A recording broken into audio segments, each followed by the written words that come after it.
अस्सलाम वालेकुम नाज़रीन, मैं हूं ज़मीर हैदर और आप देख रहे हैं प्रोग्राम पब्लिक पल्स। नाज़रीन, आज दो आवाजें, एक पाकिस्तान के अंदर से और एक अमेरिका से हमें सुनाई दी गई। एक आवाज थी पाकिस्तान के अंदर से कि हम नहीं चाहते कि हमें पॉइंट ऑफ नो रिटर्न पर ले जाया जाए। जी जनाब, ये तारिक बशीर चीमा साहब ने एक निजी टेलीविजन पर बात करते हुए कही, क्योंकि PMLQ पिछली दफा शाये में नहीं गई थी और आज जोहराने में नहीं गई, जो कि प्राइम मिनिस्टर ने इत्तेहादी जमातों के लीडरान के लिए जोहराना रखा था। अब ये एक बड़ी बात है। और जो अमेरिका से एक हमें अभी कुछ देर पहले एक आवाज सुनाई दी और वो है स्टॉप द काउंटिंग। जी, ट्रंप साहब ने ट्वीट कर दी कि जी स्टॉप द काउंटिंग, क्योंकि अब उनका एतमाद उठ गया है और उनके साहबजादे ने यह भी कह दिया कि इस्टेब्लिशमेंट हमारे खिलाफ हो गई है और इस वजह से पेंसिल्वेनिया में हमें जानबूझकर हराने की कोशिश की जा रही है। अब ये वही आवाज है जो हमने एक दफा पहले भी सुनी हुई है, यहां पे रेजोनेट करती है कि कहीं पे पहले कोई खलाई मखलूक जो है हराने की कोशिश कर रही थी और वहां पे अब पेंटागन का नाम लिया जा रहा है कि जी कोई इस्टेब्लिशमेंट है जो कि उनको हराने की कोशिश कर रही है। वहां सदर ट्रंप के साहबजादे और यहां हमारी लीडर मरियम नवाज साहिबा ने यह आवाज उठाई अपने वालिद मोहतरम के हवाले से। और आज भी उन्होंने यही कहा। गिलगित बल्तिस्तान में जो इंतखाबात हैं, वैसे मुझे समझ से बालातर है कि वो क्यों गई गिलगित बल्तिस्तान में, क्योंकि हमारे नजदीक या मेरे नजदीक, I may be wrong, Pakistan peoples party इस वक्त तक as we speak Gilgit Baltistan का जो मार्का है वो मार चुकी हुई है। आप देख सकते हैं स्टॉप द काउंट, ट्रंप का ट्वीट। और कल भी उन्होंने बड़ी जबरदस्त तकरीर की कि हम तो पहले ही जीते हुए हैं, लेकिन अब उनके साहबजादे ने कह दिया कि इस्टेब्लिशमेंट हमें हराने की कोशिश कर रही है और पूरा जोर पेंसिल्वेनिया पे है, जहां पे अभी भी खासतौर पर जो पोस्टल बैलेट है उसकी काउंटिंग जारी है। तो इसलिए वो कह रहे हैं कि स्टॉप द काउंट। इन्हीं तमाम मामलात पर बात करने के लिए मेरे साथ इस्लामाबाद स्टूडियो में हैं, बड़े इंटरनेशनल रिलेशंस पे बड़ी गहरी नजर रखते हैं, डॉक्टर रिफत हुसैन साहब, सीनियर तजज़ियाकार हैं। बहुत बहुत शुक्रिया डॉक्टर साहब आपका हमें ज्वाइन करने का। Lieutenant general retired Amjad Shoaib साहब, जानी पहचानी शख्सियत और हरदिल अजीज पाकिस्तानी इलेक्ट्रॉनिक मीडिया के जनरल साहब, आपका भी बहुत बहुत शुक्रिया। शाहिद अमीन साहब साबिक सफीर हैं, इंटरनेशनल रिलेशंस पर बहुत नज़र रखते हैं, आलमी दुनिया में क्या हो रहा होता है उस पे इनकी बड़ी गहरी नज़र होती है और हम कोशिश करेंगे कि हमें PML काफ के कोई लीडर ज्वाइन कर सकें, क्योंकि ये आज जो डेवलपमेंट हुई है जिसमें कहा है कि पॉइंट ऑफ नो रिटर्न, इस पर भी हम बात करना चाहते हैं। जनरल साहब अगर इजाजत दें तो आपसे शुरू करूं, थोड़ा सा सियासी मंजरनामे पे बात करना चाह रहा था। ये PMLQ उस टाइम में जब PDM जो है वो एक नैरेटिव लेकर चल रही है और बहुत ही खौफनाक नैरेटिव, हुकूमत को हटाने की पूरी कोशिश कर रही है। हालांकि मुझे लगता है गिलगित बल्तिस्तान के इंतखाबात के बाद शायद PDM में भी जो पाकिस्तान डेमोक्रेटिक मूवमेंट जिसका आगाज जो है वो पहली APC में बनाने का हुआ और वहां से उसने जन्म लिया कि जी अब PDM बन गई है और वो दम तोड़ जाएगी। तो आपको क्या लगता है कि इन हालात में PMLQ को हुकूमत को मजबूत करना चाहिए? यकीनन उनके तहफुजात तो बहुत सारे हैं, तो आपको क्या लगता है कि इस वक्त PMLQ ने जो स्टांस लिया हुआ है जिसमें वो कहते हैं कि हमारे तहफुजात दूर नहीं हो रहे, हमारे साथ जो वादे किए गए वो पूरे नहीं हो रहे, और सबसे बड़ा अहम मसला गवर्नेंस के इतने इश्यूज हैं, महंगाई के इतने इश्यूज हैं जो कि हुकूमत सही तरीके से हैंडल नहीं कर रही और उनको भी अपनी कॉन्स्टिट्यूएंसीज में जाकर प्रॉब्लम होती है, लोगों को फेस करने में मुश्किलात होती है। ये ओवरऑल इत्तेहादियों ने आज भी प्राइम मिनिस्टर को कहा है। क्या कहते हैं जनरल साहब? बिस्मिल्लाहिर्रहमानिर्रहीम। देखिए, ये इख्तिलाफात तो शुरू हुए की अंडरस्टैंडिंग थी, वादा था कि उसको वजारत दे दी जाएगी, लेकिन बाद में वजूहात ये हुकूमत जानती होगी, उसको वजारत नहीं दी गई। उसके बाद इख्तिलाफात शुरू हुए, लेकिन हुकूमत का इसमें डेफिनेटली एक कसूर मौजूद है। वो ये क्यों ये कहती है कि जब भी ये लाहौर आते हैं हमारे साथ कोई मुलाकात नहीं होती इनकी। ये सिर्फ इनके साथ नहीं बल्कि हुकूमत की ये बहुत बड़ी कमजोरी ऑपोजिशन के साथ ताल्लुकात में भी है। ऑपोजिशन अच्छी लगे आपको, बुरी लगे कुछ हो, लेकिन वो एक सिस्टम का हिस्सा है और आपको हुकूमत चलाने के लिए उनके साथ एक वर्किंग रिलेशनशिप हर हालत में रखनी चाहिए, लेकिन वो हुकूमत ने नहीं रखी, जिसकी वजह से इख्तिलाफात बढ़ते गए। आज आप कहते हैं कि जनाब मुज़ाकरात होने चाहिए, तो मुज़ाकरात आपके रोज होते अगर आपने एक वर्किंग रिलेशनशिप रखी होती उनसे। इसी तरह ये भी क्यू लीग है, आपके इत्तेहादी हैं, आप मुशावरत में अगर शामिल नहीं करते तो लाजिम बात है कि वो ये महसूस करेंगे कि उनको एक ऐसे जबरदस्ती साथ चिपकाया हुआ है, जबकि उनकी वक़्त कोई नहीं है। तो उनको अहमियत देना एक पार्टनर की हैसियत से हुकूमत का फर्ज था। अब ये है कि हालात बदल रहे हैं, जिसकी वजह से उनको भी हौसला हो रहा है। जब पीडीएम निकल आई तो क्यू लीग भी थोड़ी और दिलेर हो गई। कुछ इश्यूज भी मौजूद है, महंगाई मौजूद है, बिल्कुल उसका हल निकालना है। और क्यू लीग कह सकती है कि जनाब हमें इस पे शिकायत है। फिर ये किसानों का किस्सा निकल आया, आपने गंदम की एक सपोर्ट प्राइस मुकर्रर करनी है। क्यू लीग कहती है कि जनाब किसानों को इसका मिलना चाहिए, बेनिफिट बिल्कुल मिलना चाहिए। अगर आप बाहर से महंगी गंदम मंगा रहे हैं तो यहाँ अपने किसानों को पैसे देते हुए आपको क्या मसला है भाई? ये तो आपके लोग हैं, और फिर आपको मंगवानी नहीं पड़ेगी, आपका फॉरेन एक्सचेंज नहीं खर्च होगा, आपके लोग यहीं खुश होंगे। तो ये जो काम है, कुछ हुकूमत की गलतियां बिल्कुल मौजूद हैं, हुकूमत को उसको तवज्जो देनी चाहिए। और कुछ ये है कि क्यों लीग भी मौका समझ के कि ये अब मौका ऐसा है कि वो इख्तलाफात खड़े कर सकते हैं, तो अपने मुफादात के लिए उन्होंने इख्तलाफात भी खड़े किए हैं। लेकिन हुकूमत को बासूरत एक पॉजिटिव रोल अदा करना चाहिए। इसके सिर्फ क्यू लीग के नुक्ता निगार से नहीं, मुल्क की बेहतरी के लिए। एक तो मुल्क में हालात बेहतर होंगे, दूसरे ये जो महंगाई कम हो तो आवाम को फायदा। अगर गंदम की सपोर्ट प्राइस आप बेहतर देते हैं, 2,000 रुपया पर मंथ दे देते हैं, तो आपके किसान को फायदा। तो और क्या चाहिए? तो हुकूमत को अपने तौर पर अपना रवैया बदलना चाहिए। सही। डॉक्टर रिफ़त हुसैन, आप की यकीनन जहाँ पे आप आलमी सियासत पर नज़र रखते हैं, वहाँ पे मुल्की सियासत से नज़र चुराई नहीं जा सकती। बिल्कुल सही कह रहे हैं। मामला कुछ ऐसे हैं कि यहाँ पे PMLQ के तहफ़्फ़ुज़ात हैं। वो कहते हैं कि जनाब हमसे मुशावरत नहीं की जाती। 2.25 साल में 2 दावतें, एक अशाइये की और एक ज़ोहराने की। ये फ़ोटो ऑप के लिए हम नहीं हैं, हमें ठीक है वोट देना है, हम इत्तेहादी हैं, हम वोट देंगे। लेकिन उन्होंने कहा है कि हम मतलब नहीं चाहते कि, मतलब तारिक बशीर चीमा साहब को मैं कहीं सुन रहा था, उन्होंने कहा हम नहीं चाहते कि हमें किसी पॉइंट ऑफ नो रिटर्न पर लेकर चली जाए हुकूमत। देखें ज़मीर साहब, ये तारिक बशीर चीमा साहब के हवाले से जो बातें आपने कही हैं, जो जिसका इरादा उन्होंने भी किया है, उसके हवाले से उनकी शिकायत की एक बड़ी लंबी एक फहरिस्त है और बड़ी दरमिया शिकायत हैं। उस बात से भी नाखुश हैं कि जिस तरीके से PMLQ की तरफ PTI का रवैया है, उससे भी वो नाखुश हैं। और उस जो जज्बात हैं जो कि उनके बड़े ही पर्सनल हैं, उनका इजहार जो है वो प्राइम मिनिस्टर इमरान साहब से मुलाकातों के दौरान भी वो कर चुके थे। ये पहली दफ़ा नहीं है। देखिए, मैं समझता हूँ कि उनकी इशाइये के अंदर या उनका जो ज़ोरानी के अंदर ना जाना, वो इस बात की एक पहला वार्निंग शॉट है उनकी तरफ से कि अगर आपने हालात को संभाला ना दिया तो there could be A time जहाँ पे पार्टिंग ऑफ द वेज भी हो सकता है। लेकिन वो उस मुकाम तक पहुँचने से पहले ये वार्निंग शॉट है उनकी तरफ से। और शिकत ना करने का मतलब ये है कि आपको खफकी है, आपको उनके तहफ़्फ़ुज़ात में जहां और बहुत सी बातें हैं, वो कहते हैं कि जी मुशावरत भी नहीं करते, मतलब हम संभाला दिए हुए हैं पंजाब में हुकूमत को, और इसमें कोई ढकी छुपी बात नहीं है कि PMLQ ने संभाला दिया हुआ है। किसी मामले में मुशावरत नहीं की जाती। लाहौर जाते हैं प्राइम मिनिस्टर, मुलाकात नहीं करते, ना परवेज इलाही साहब से, ना चौधरी शुजात से। चलें, उन्होंने वजारत दूसरी नहीं दी मोनिस को, उन्होंने प्राइम मिनिस्टर ने स्ट्रेट वे नो कह दिया। लेकिन मुशावरत, मिलना जुलना अपने इत्तेहादियों के साथ। देखें, जिसकी बात जनरल अमजद शेख साहब कर रहे थे कि एक वर्किंग रिलेशनशिप जो है वो अपने इत्तेहादियों के साथ आपको रखना है, और उस रिलेशनशिप की नर्चरिंग के लिए आपको एफर्ट करनी पड़ती है। वो एफर्ट का फुकदान हमें नज़र आ रहा है PTI की क़यादत की तरफ से। बहरहाल ये मेरे ख्याल में एक बड़ा क्रिटिकल टर्निंग पॉइंट भी हो सकता है अगर ये तल्लुकात जो हैं वो मज़ीद अगर इख्तलाफात बढ़ते हैं, तो there could be A time कि वैन जो PMLQ जो है वो अपनी सपोर्ट जो है वो पंजाब हुकूमत से हटा ले। और फिर आपको पता है कि उनकी सपोर्ट के बगैर तो हुकूमत पंजाब की नहीं चल सकती।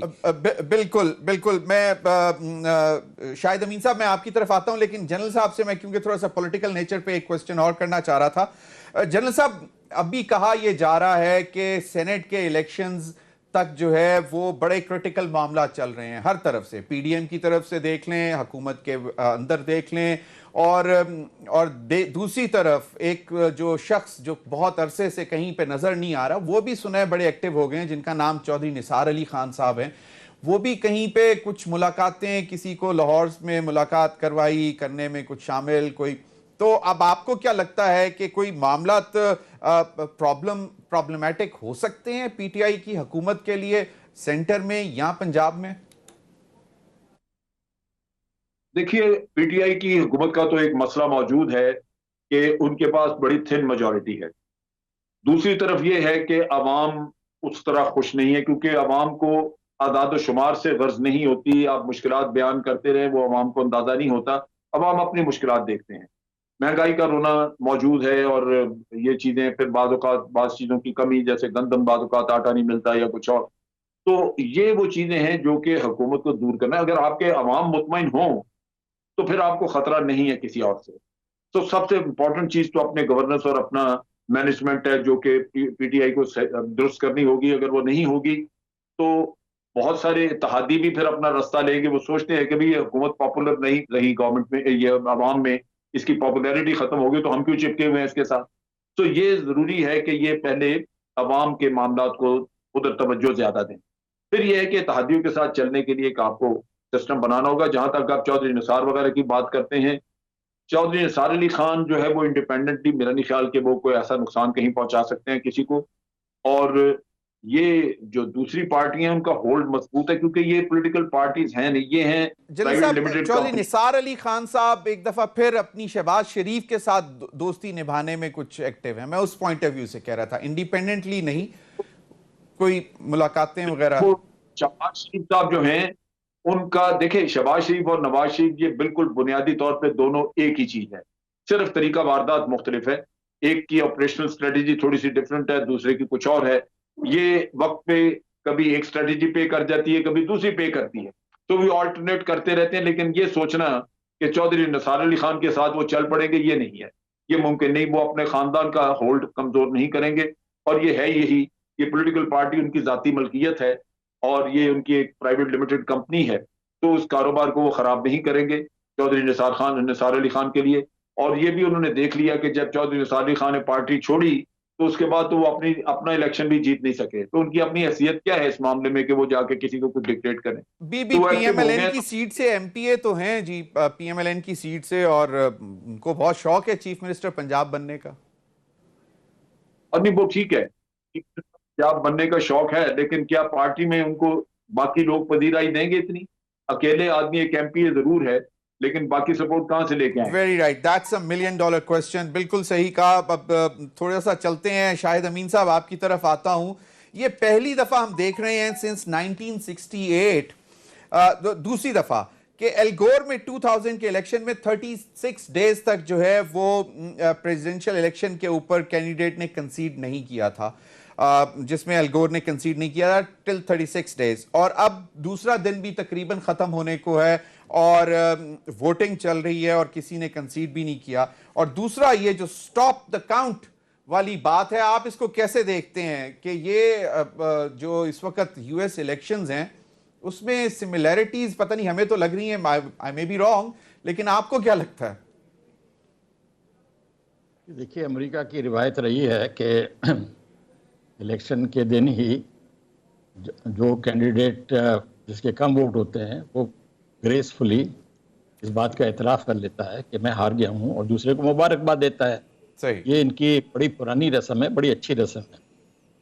एक आध दफ़ा जैसे आपने जिक्र किया अल गोर का था, वो वाकई एक बड़ा नैरो केस था। मेरे ख्याल में चंद हज़ार वोट्स के ऊपर अब मामला अटक गया था। इट वॉज अनयूजुअल, लेकिन बहरहाल वो सुप्रीम कोर्ट में गया, फैसला हुआ, अल गोर ने उसको खुशदिली के साथ एक्सेप्ट किया। कोई उसकी बात, कोई किस्म का कंट्रोवर्सी या दंगा फसाद नहीं हुआ। लेकिन ये तवक्को आप ट्रंप से नहीं कर सकते। इन्होंने तो पहले से ही ये रास्ता बनाया हुआ है, इलेक्शन से काफ़ी अर्से पहले से इन्होंने कहना शुरू कर दिया था कि धोखा होगा और ये होगा और मैं नहीं मानूंगा। या उनसे पूछा जाता था कि अगर आप हार जाएं तो आप इक़्तिदार को छोड़ देंगे, तो वो उनकी नीयत तो शुरू से ही ख़राब थी। अब जो है यकीनन इलेक्शन के दिन नज़र आता था कि वो अहेड हैं, लेकिन उसकी वजह ये थी कि ये जो अर्ली वोट लिया गया था वो बाद में काउंट हुआ है, और उनके जो सपोर्टर्स थे वो इलेक्शन के दिन ही वहाँ पे वोट देने पहुँचे, चुनांचे उनका वोट फौरन काउंट हो गया। तो एक उनका टेम्पररी एक इम्प्रेशन हुआ कि वो इलेक्शन जीत रहे हैं, जबकि उसमें वो वोट शामिल नहीं थे जो कि अर्ली वोट वाले या पोस्टल वोट शामिल थे। तो तो अब वो सामने आ रहे हैं तो हालात के खिलाफ जा रहे हैं। तो देखिए, मेरे ख्याल में वो पूरी कोशिश कर, ये कहना उनका कि स्टॉप दी काउंट, उसकी कोई हैसियत नहीं है। उनके ऑर्डर से कहीं भी एक्सेप्ट नहीं होगा। वैसे भी ये स्टेट का मामला है और के स्टेट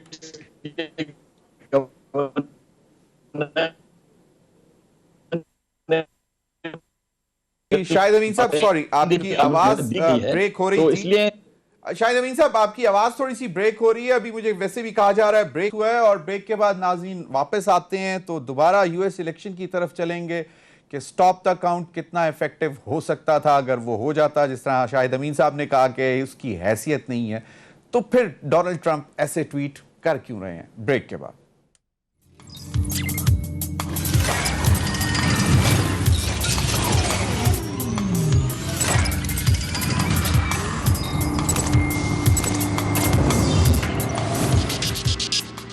जी, वेलकम बैक नाज़रीन, ट्रंप ने ट्वीट किया स्टॉप द काउंट, और काउंटिंग फिर भी जारी है। और जिस तरह शाहिद अमीन साहब ने हमारे जो पैनल पे हैं उन्होंने कहा कि इट हार्डली मैटर्स कि ट्रंप क्या ट्वीट कर रहा है, क्या कह रहा है। डॉक्टर रिफत हुसैन, बड़ी दिलचस्प सूरत हाल है। CNN, जिसको समझा जाता था कि वो एंटी ट्रंप एक मीडिया हाउस है, वो अभी तक एक नंबर पे स्टक है। मतलब कल रात से मैं देख रहा हूं कि 253 बाइडेन और 213 ट्रंप।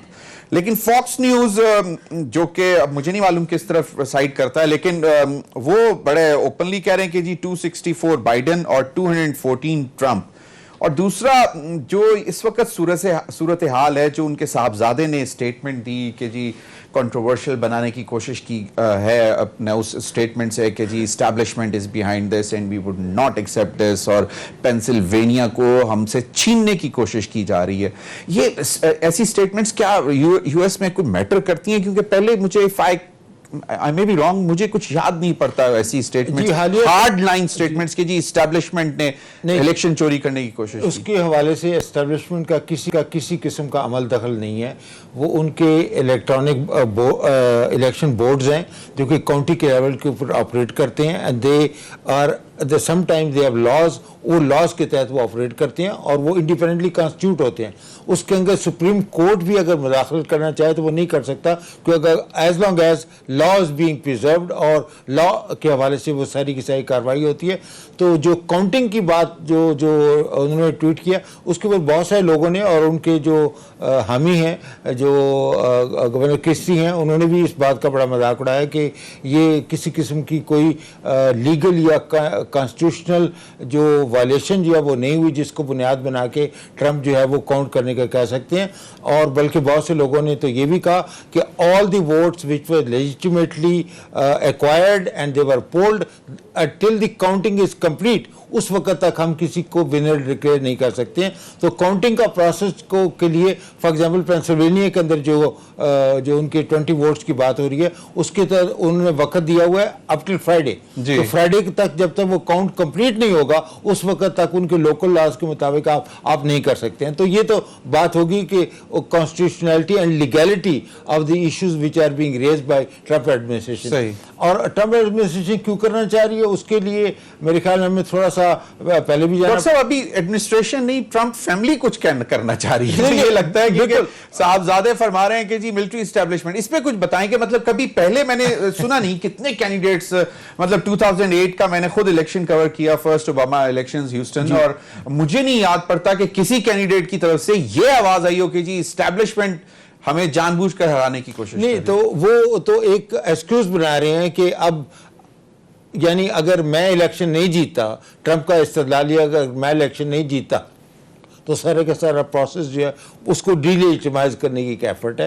तो उसके वाले से मेरे ख्याल में लोग अमेरिका के इलेक्टोरेट के अंदर जिस बड़ी तादाद में लोग निकल के आए हैं और फॉर द फर्स्ट टाइम एक हिस्टोरिक टर्न आउट हुआ है, उससे आपको अंदाज़ा होता है कि लोग कितने कंसर्न्ड हैं उनकी पॉलिसीज़ के बारे में, और उनके ऊपर एक massive vote of no confidence भी दिया गया है उन लोगों की तरफ से जो कि ट्रंप की बेस के हवाले से उनके साथ इख्तलाफ करते हैं।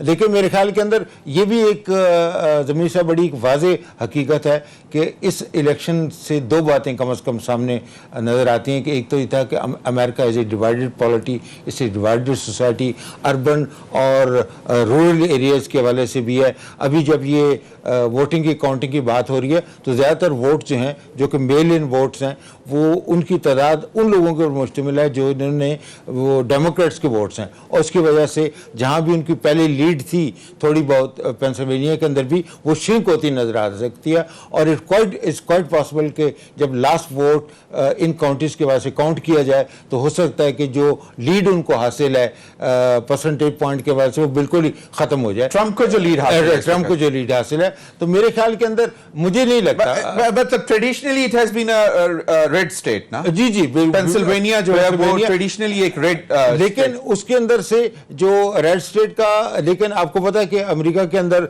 उनका इलेक्टोरल कॉलेज के वाले से विनर टेक्स इट ऑल, तो जो पॉपुलर वोट जो है वो जिस पार्टी को भी ज्यादा पड़ेगा उनको सारे के सारे वोट मिल जाएंगे।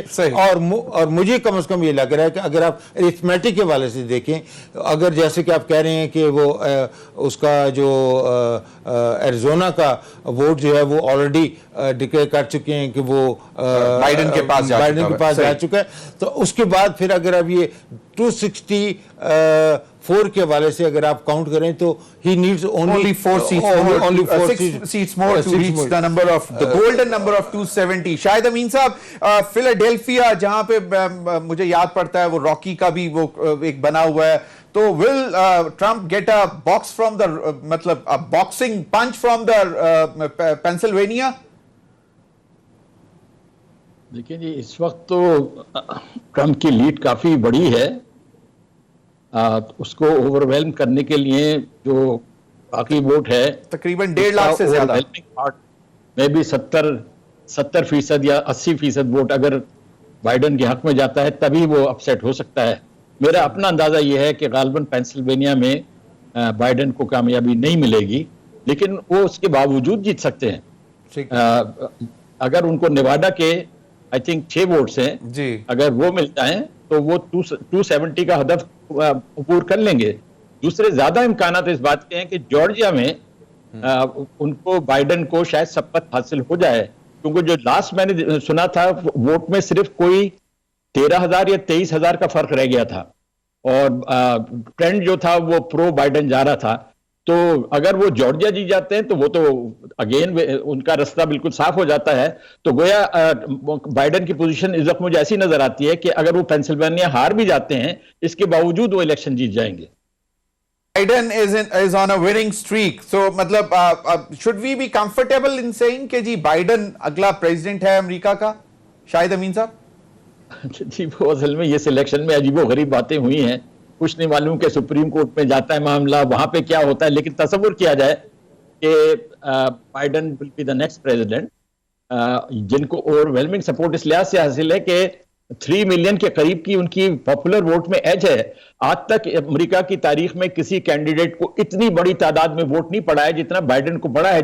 Morally he is clearly the winner. भाई देखिए ना, popular vote does matter. 3 million की उसको सबकत हासिल है।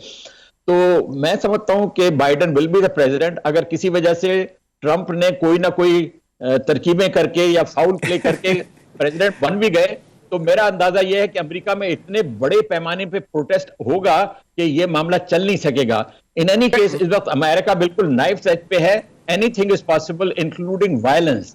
Nice edge. बिल्कुल जबरदस्त। जनरल साहब, ये बड़ी दिलचस्प सूरत हाल बन रही है। उनके साहबजादे ट्रंप के कहते हैं कि जी हमारी पूरी वुकला की टीम हमने तैयार कर ली है and we are going to the Supreme Court of America, और हमने जाके केस लड़ना है। एडमिनिस्ट्रेशन मतलब जिसको पेंटागन कहते हैं हम, कि वो हमसे स्टील करने की कोशिश, मतलब चोरी कर रही है हमारा जो इलेक्शन है।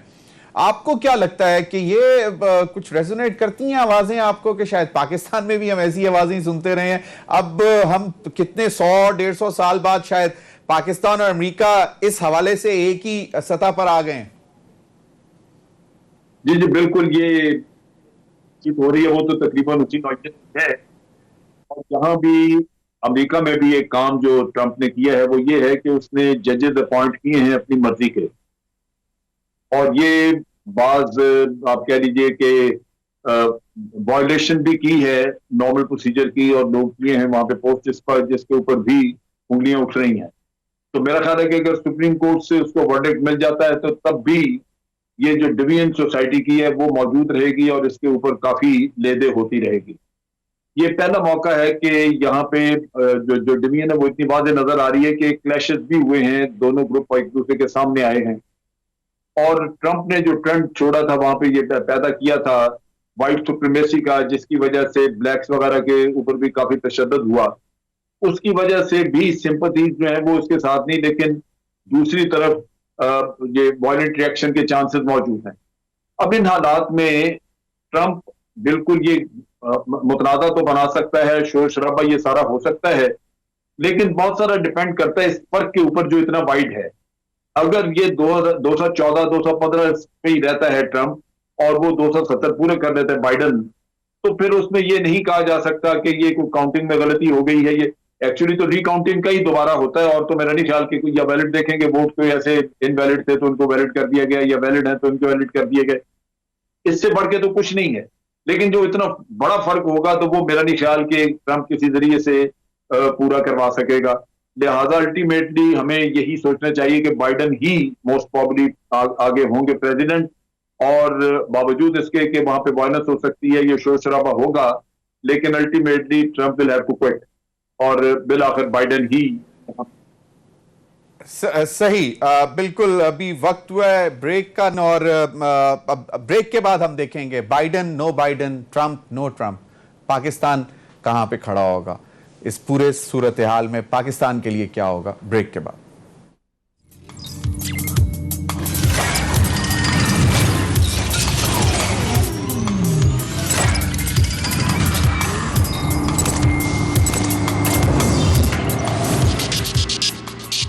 वेलकम बैक नाज़रीन, इस सेगमेंट में हम थोड़ा सा ये देखेंगे कि बाइडन और नो बाइडन, ट्रंप और नो ट्रंप, इसमें पाकिस्तान के लिए क्या है, और अपने पैनलिस्ट से भी जानने की इसी बात से कोशिश करेंगे कि पाकिस्तान और अमेरिका के ताल्लुकात हमेशा highs and lows, ups and downs के साथ रहा।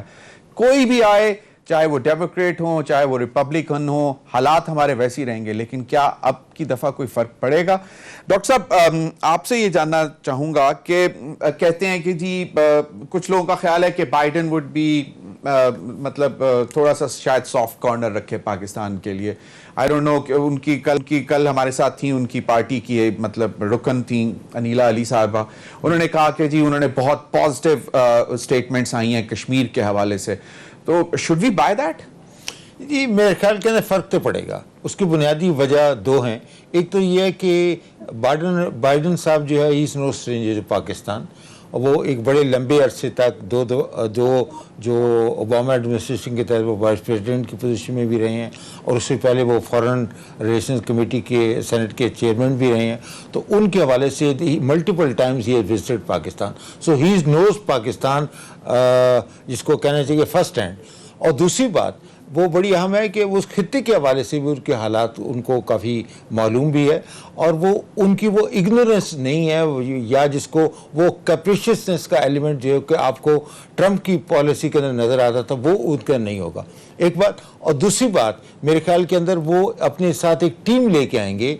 वो टीम जो है वो उन एक्सपर्ट्स की टीम होगी जो कि जिसके अंदर institutionalised view of Pakistan, of relationship with Pakistan होगा। और मेरे ख्याल के अंदर उनको पता है कि पाकिस्तान के अंदर कश्मीर के हालात के हवाले से, ख़ासतौर मुसलमानों के हालात के हवाले से काफ़ी बेचैनी पाई जाती है। तो वो एज ए पाकिस्तान इशू और एज ए मुस्लिम इशू वो दोनों के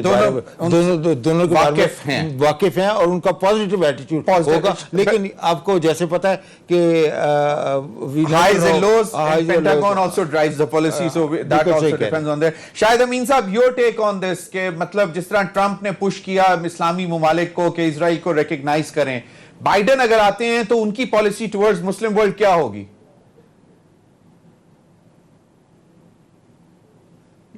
ख्याल में आएगी। ईरान के सिलसिले में उनका मौक़िफ़ जो है ज़्यादा पॉजिटिव होगा, क्योंकि ओबामा ने तो वो ईरान के साथ न्यूक्लियर एग्रीमेंट किया था, और ट्रंप ने बिल्कुल एक हाई हैंडेडनेस के तरीके से उस माहे से अपने आप को विड्रॉ किया। सऊदी अरब के बारे में भी गालिबन उनका बाइडन का रवैया पहले से ज्यादा क्रिटिकल होगा, क्योंकि Saudi Arab had got very close to Trump. और मैंने उनका जो सुना है कि खाशोगी के केस में बाइडन जो है वो सऊदी अरब के बारे में उनका खासा रिजर्वेशंस हैं। तो कुछ ना कुछ शर्त मेरी आएगी सऊदी अरब अमेरिका ताल्लुकात में। जहाँ तक इजराइल के जो नॉर्मलाइजेशन या मुस्लिम अरब ममालिक के साथ ताल्लुकात में बेहतरी आई है, तो आपको मालूम है अमेरिका में चाहे डेमोक्रेटिक पार्टी हो या रिपब्लिकन पार्टी हो, सारे के सारे प्रो इजराइल हैं। तो उसमें मेरे ख्याल में कोई फर्क नहीं आएगा, कम से कम ये उसको रिप्यूडिएट नहीं करेगा जो एग्रीमेंट हुआ है। हमारे नुक्ते नज़र से ये है कि जैसे डॉक्टर साहब ने भी कहा कि एक तो बाइडन पाकिस्तान से पर्सनली वाकिफ हैं, कई दफ़ा यहाँ पे आ चुके हैं। कश्मीर के बारे में भी जो हमने पढ़ा है, उन्होंने कुछ न कुछ बातें कही हैं। ट्रंप के साथ जो एक खास याराना सा बन गया था, आप देखें ना, ये बिल्कुल आप ट्रंप और बाइडन एक दूसरे के ऑपोजिट नजर आते हैं ना। तो अगर वो ट्रंप इतने मोदी के करीब थे तो ये मोदी के गालिबन इतने करीब नहीं होंगे, तो नहीं होंगे, कुछ बैलेंस आएगा, बैलेंस होगा। मतलब knowing Biden who knows this area so well. General साहब, आपका क्या ख्याल है कि बाइडन मतलब आते भी रहे हैं बहुत पाकिस्तान, और आपको क्या लगता है कि कुछ मामलात में तब्दीली होगी? Should we be hopeful? जी, हमारी बुनियादी जो ताल्लुकात की बुनियाद वो तो अफगानिस्तान की वजह से है। बाकी तो मेरा ख्याल है अब जो कुछ भी हम जिसको देख रहे हैं कि हमारे मुफाद में, वो अमेरिका के लिए इरिटेंट्स बन चुके हैं। लिहाजा अफगानिस्तान पे अंडरस्टैंडिंग बेहतर हो सकती है, क्योंकि यहाँ पे बार बार आने की वजह से वो जो इल्जाम थे कि हम तालिबान को सपोर्ट करते हैं, जो बाइडन इसके बारे में काफी कुछ देख चुके हैं और उन्होंने फाटा में डेवलपमेंट भी देखी, फाटा के अंदर हमारे कारगुजारी भी देखी कि कितना हमने टेररिज्म को खत्म करने के लिए काम किया है। तो मेरा ख्याल है उस लिहाज से कुछ अंडरस्टैंडिंग बेहतर होगी। और वैसे भी जो अभी सियासत है उनकी, उसमें मतानत आएगी, कुछ थोड़ा सा ठहराव आएगा, और इंटरनेशनल एग्रीमेंट्स वगैरह जो हैं उनके ऊपर कुछ थोड़ा, मैं समझता हूं कि कुछ उनके China would continue to be an irritant quickly. Sir, मेरे पास टाइम कम है। वो बिल्कुल रहेगा। देखिए, बात यह है कि कंटेनमेंट ऑफ चाइना पॉलिसी जो है वो ट्रंप की शुरू की हुई नहीं थी, वो पिवट टू एशिया, और उससे ये सारा ओबामा के वक्त में काम शुरू हुआ। That would continue. उस वजह के लिए वो एक चैलेंज रहेगा कि किस तरह चैलेंज रहेगा। जी जी, राइट। आपका सीपैक चैलेंज रहेगा, आपका सीपैक चैलेंज रहेगा, आपका न्यूक्लियर प्रोग्राम रहेगा, मौजूद रहेंगे। राइट सर, बहुत बहुत शुक्रिया डॉक्टर रिफत हुसैन साहब, lieutenant general retired Amjad Shoaib साहब, शाहिद अमीन साहब। नाज़रीन, इतना ही इजाजत दीजिए। अल्लाह हाफिज।